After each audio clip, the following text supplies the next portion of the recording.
Hi, the purpose of today's video is to review the Buck Bantam 285 folding knife. But before I do that, let me just quickly say that it's okay to be a redneck and it's okay to follow Jesus.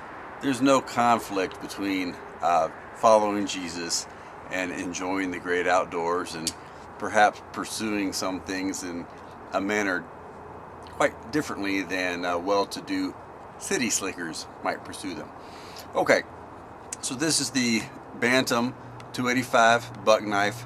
I've had this knife for many years, and I've also had a lot of other different folding knives with the clip-on thing that go into your pocket.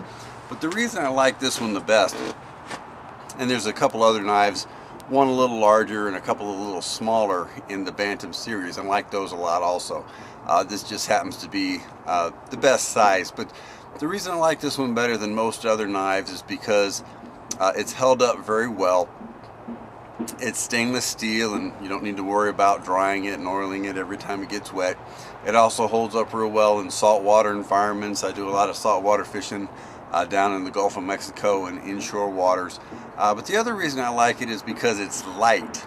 A lot of times heavier knives, I put them in my pocket with the little clip and I just feel them there. They're just like they're pulling down my pants, even though, you know, they're really not that heavy, but they're heavier than this one. This one I can have in there and I forget that it's even in my pants, so a lot of times it ends up in the dirty clothes.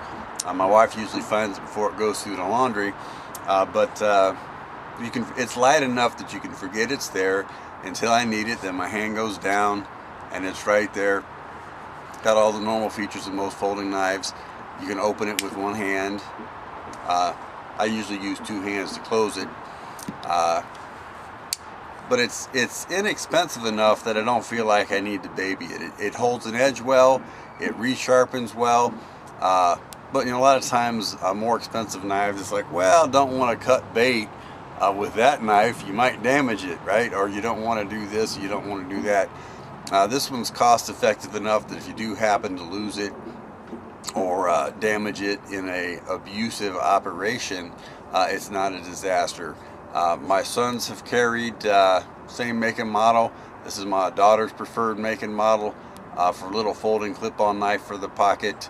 It really is a winner. The Buck Bantam 285.